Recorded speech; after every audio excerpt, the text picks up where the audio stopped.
आदि पुरुष box office पर रिलीज हो गई है और ये फिल्म लोगों को बिल्कुल पसंद नहीं आ रही। लोग इसे कलयुग का रामायण बोल रहे हैं। चलिए आपको बताते हैं पब्लिक के दिए गए नेगेटिव पॉइंट्स को। नंबर 1, फिल्म का कार्टून जैसे दिखने वाला वीएफएक्स।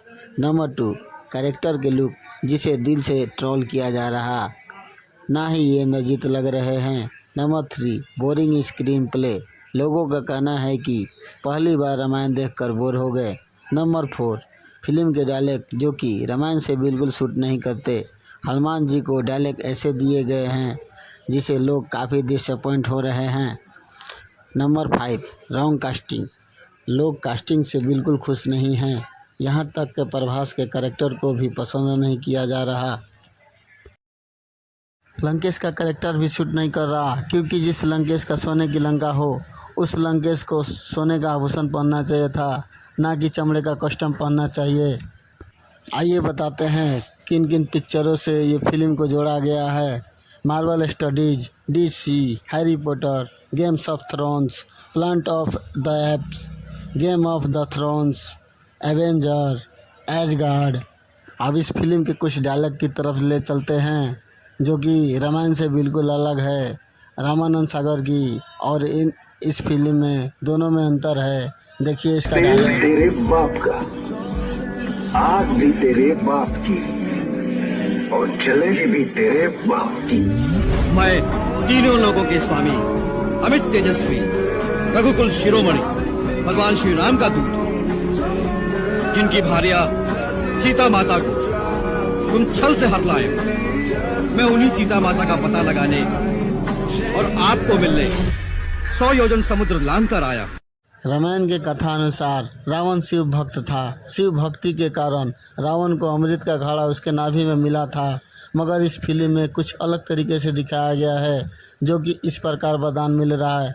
न दिन में, न रात में, न नर, न नारी, न देवी, न देवता, न पशु, न पक्षी, इस प्रकार वरदान मिल रहा है। ये वरदान त्रेता युग के रावण को नहीं, बल्कि ये सतयुग के हिरण्यकश्यप को मिला था, जो कि भगवान विष्णु नरसिंह अवतार लेकर वध किए थे। एक कहानी और भी है। जब लक्ष्मण जी शूर्पणखा का नाक काट देते हैं तो शूर्पणखा सबसे पहले अपने खरभूषण भाई के पास जाती है और उसके बाद अपने लंकेश सबसे बड़े भाई के पास जाती है।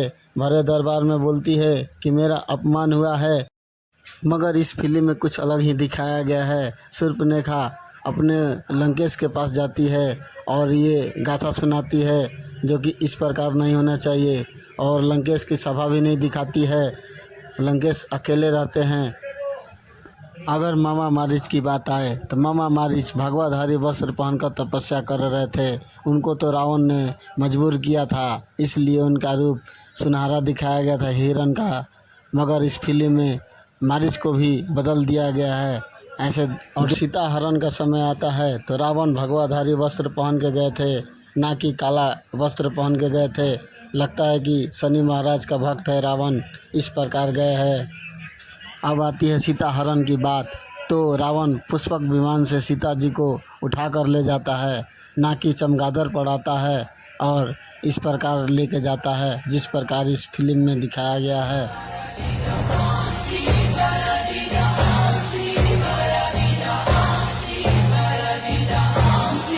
उधर भगवान राम सोने की हिरण के पीछे पीछे भाग रहे हैं पकड़ने के लिए। तभी रावण आता है और सीता जी को पुष्पक वाहन पर उठा कर ले जाता है। उसके बाद जटायु आते हैं, रावण को रोकने का बहुत प्रयास कर रहे हैं। पुष्पक विमान पर घमासान युद्ध होता है। उसके बाद रावण अपने तलवार निकालते हैं और जटायु का दोनों पर काट देते हैं। उसके बाद जटायु धरती पर गिरकर राम राम चिल्लाते रहते हैं।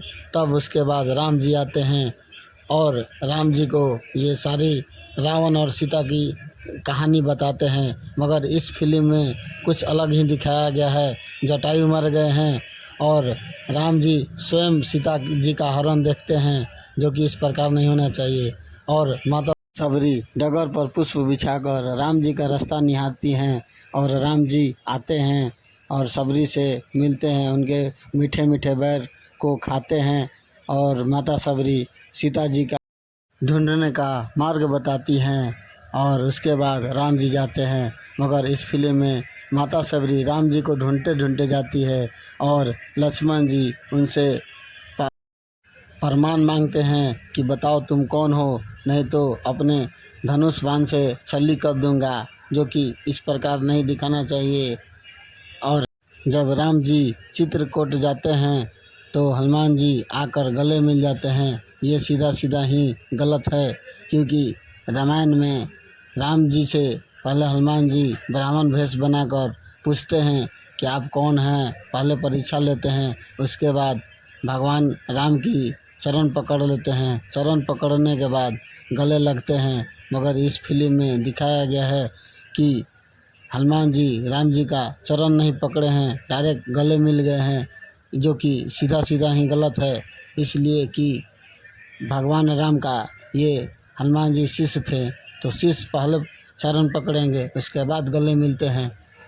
आगे दिखाता है कि बाली और सुग्रीव में जब युद्ध होता है तो पहले ही युद्ध में बाली को मार देते हैं, जो कि पहले युद्ध में राम जी नहीं पहचाने थे, तो दूसरा पुष्प की माला पहना कर बाली को मारे थे।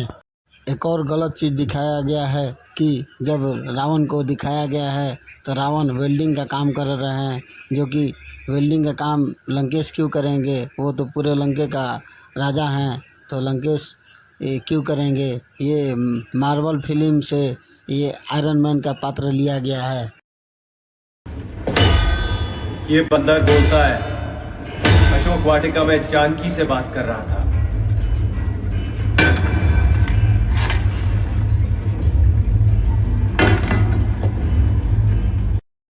उसके बाद एक डायलॉग है फिल्म में, जो कि रावण बोलते हैं, तेरी बुआ का बगीचा है क्या जो हवा खाने के लिए इधर आ गया है।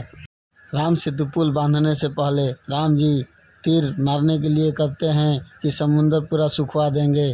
तब समुंदर जी प्रकट होते हैं और बोलते हैं कि प्रभु ऐसा गलती ना करे, आपके ही समुदाय में नल और नील नाम के जो आदमी हैं कि पानी में कोई पत्थर डालेंगे तो पानी में वो पत्थर डूबेगा नहीं, और इसी द्वारा ये पुल तैयार हुआ था।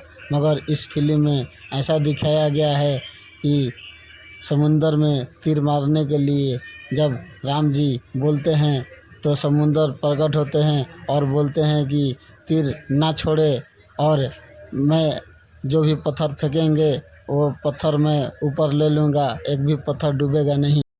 आगे जब विभीषण जी की बारी आती है तो विभीषण जी आकाश के द्वारा विनम्रता से आते हैं और राम जी के दल में शामिल होने के लिए आते हैं। उनके साथ 5 समुदाय और भी आते हैं। मगर इस फिल्म में अपने पत्नी के साथ विभीषण आते हैं, जो कि ये रामायण के सीधा ही गलत दिखाया है। और ये देखिए विभीषण की पत्नी है, जो कि इस प्रकार हैं। और राम जी को ऐसे रूप में दिखाया गया है, जो कि ऐसा वस्त्र तो राम जी कभी पहने ही नहीं थे, वो हमेशा भगवाधारी ही पहने हैं। ये तो जीसस से ही कंपेयर कर दिए हैं। आप ही सोच सकते हैं ये क्या दिखा रहे हैं, और क्या ये पिक्चर हमें देखना चाहिए। आगे सीता जी को ये इस कारागार की तरफ दिखाया गया है, जो कि बाहुबली से ये एक रूप। जब हनुमान जी सीता माता के पास आते हैं तो पहचान के रूप में सीता माता कंगन देती है, जो कि असल रामायण में अपने बालों की चूड़ामणि देती हैं। जब हनुमान जी संजीवनी बूटी लाने जाते हैं तो वो दुविधा में पड़ जाते हैं कि ये संजीवनी बूटी कौन सी है, इसीलिए पूरा पहाड़ ही उठा लेते हैं। तो भरत जी देखते हैं कि ये कौन सा दानव है जो पूरी पहाड़ उठा लिया है, तो वो दैत्य समझकर अपने बाणों से गिरा दिए थे। मगर उसके बाद वो अपने समय पर पहुंचा दिए थे। मगर इस फिल्म में तो कुछ उल्टा ही दिखाया है। इस फिल्म में दिखाया है कि ना दुविधा है ना कुछ है, ये पहाड़ उठाए हैं और वहाँ पे अमृत पिला दिए हैं और जीवित हो गए हैं। और जब इंद्रजीत नाग फांस मारते हैं तो उस समय का एक डायलॉग इस फिल्म में लिया गया है रावण द्वारा, मेरे एक सपोले ने तुम्हारे शेषनाग को लम्बा कर दिया। तो अभी पूरा पिटारा ही भरा पड़ा हुआ है, ये रावण बोलते हैं इस फिल्म में। और आगे देखिए जब विभीषण द्वारा मालूम पड़ता है कि इंद्रजीत जब निकुंभला देवी को यज्ञ करके प्रसन्न कर लेंगे तो उन्हें एक रथ मिलेगा और उस रथ पे कोई नहीं पराजित कर सकता है।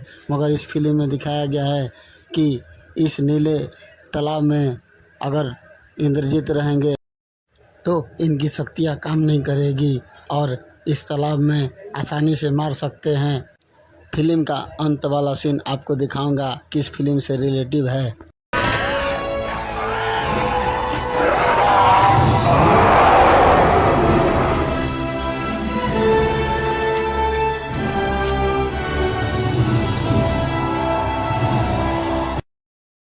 ये सीन एवेंजर फिल्म से लिया गया है। एक सीन दिखा रहा है रावण जो तपस्या कर रहे हैं पानी में, वो नरसिम्हा रेड्डी फिल्म से लिया गया है।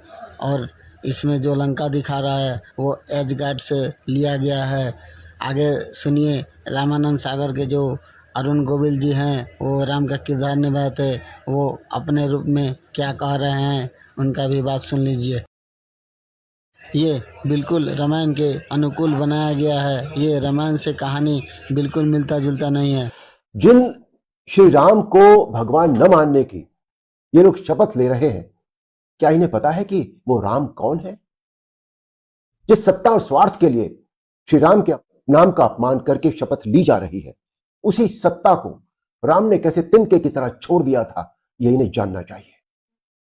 जिन श्री राम का नाम लेकर जाति पाति का यह जहर बोया जा रहा है, उन्हीं राम ने कैसे समाज के हर वर्ग के व्यक्ति को एक समान माना, यह भी इन्हें जानना चाहिए।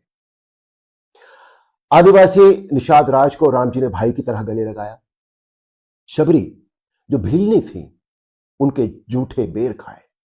जटायु जो एक गिद्ध थे, उन्हें राम जी ने गोद में लेकर उनके घावों को सहलाया। अरे राम जी ने तो पशु पक्षियों से भी मित्रता का नाता निभाया। और तो और इस मानव शरीर का अंतिम पड़ाव भी राम नाम सत्य है। फिर मानव होकर भी कोई राम का विरोध कैसे कर सकता है?